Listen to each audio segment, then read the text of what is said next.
Now, last night I had a bit to say about that kerfuffle in the Senate when Pauline Hanson objected to the recognition of traditional owners and welcome to country and bringing in the Indigenous flag into the Senate and all the rest of it. I also dipped into Canberra live during the program to show you some of the first speech by the incoming Coalition Senator for the Northern Territory, Jacinta Price. It was an astonishingly powerful first speech, and she did address in that speech this aspect of welcome to country and the fact that some people have had that up to the gills. Here's some of that speech. Throughout Australia, the reinvention of culture has brought us welcome to country, or recognition of country, as standard ritual practice before events, meetings and social gatherings by governments, corporates, institutions, primary schools, kindergartens, high schools, universities, workplaces, music festivals, gallery openings, conferences, airline broadcasts, and so on and so forth. I personally have had more than my fill of being symbolically recognised. Yeah, just part of what was a stunning first speech by the new senator who joins me now from Canberra. Jacinta, great to talk to you. Congratulations on that speech last night. I wish I had been able to be there.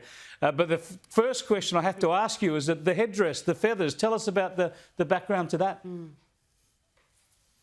Well, that is my grandfather's sister and my aunt joined me in a ceremony prior to me delivering my speech. My grandfather's sister, she was just very, very pleased to be there. This is something she wanted to do when she knew that I was standing for the Senate in the election. And she conducted this ceremony with our traditional headdress and delivered to me in this ceremony a kutro, which is one of our family artefacts, which was decorated with one of our family dreamings, marla dreaming. And this symbolised her handing over authority to me from that generation, from my grandparents' generation, to serve Australians. And so it was a very moving moment for me and certainly for my grandfather's sister, given that she is sort of the last one from that generation still around. So it was my aunt that provided the headdress. My grandfather's sister also wore that headdress during that ceremony and while she was sitting watching me deliver my speech. So it was a very special moment for my family. Yeah. Terrific stuff, Jacinta. Now your speech was brutally honest. You talked about lives being lost and lives being destroyed and not enough practical action. And that's why you rail against some of this symbolic action, because it doesn't deliver the practical changes. How are you going to actually work in Parliament to save those lives, particularly in remote communities? Well, I think we've got to start by taking a really honest look at how we approach some of these situations. As I mentioned in my speech, we have a system, it's called a justice system. I don't know whether we should call it a justice system, but it's a turnstile in the Northern Territory, certainly for violent offenders. And it's about making sure that those who do the crime actually do the time, that victims' rights are upheld, primarily over the rights of perpetrators, and that we can provide safe communities and safe households for the children that are running around on our streets late at night, that their rights are upheld to the same standard of and level of care as any other Australian child in our nation. I think we need to consider whether we make the responsibility of our children's rights in this country a federal responsibility and take it out of the hands of federal and state governments, state and territory governments who, these agencies a lot of the time are dropping the ball, are failing Indigenous children, not just Indigenous children, but many Australian children. And so, there are a raft of ways that I'd like to see these issues tackled without, lip service and symbolism and virtue signalling, but with real action. And that's the point I wanted to make, certainly with my speech last night. You made it very powerfully.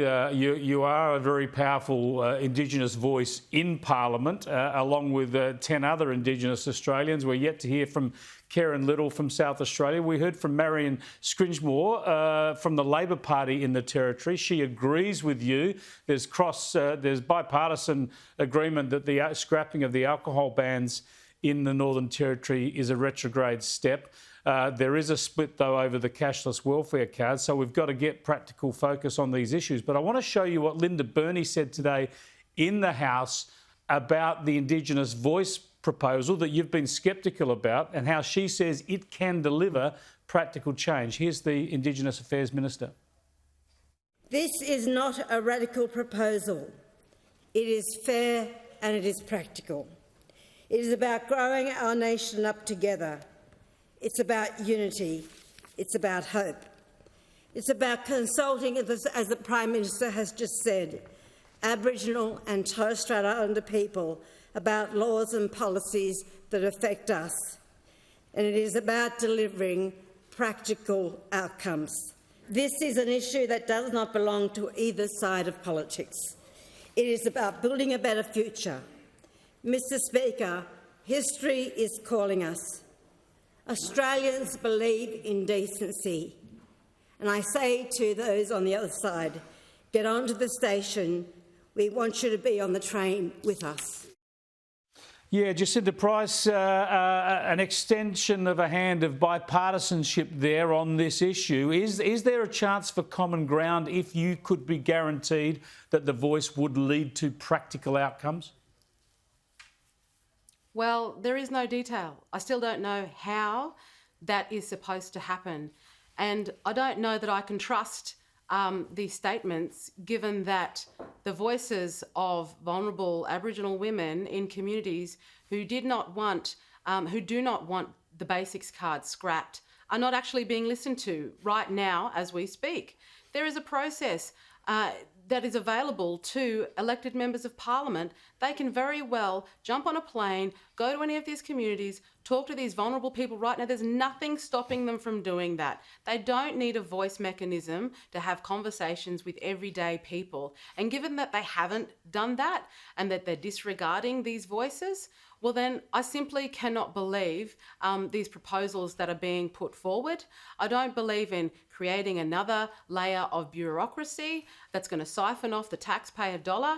We've seen so many forms of bureaucracy that have done this and that have failed in terms of trying to alleviate the situation of disadvantage for Indigenous Australians.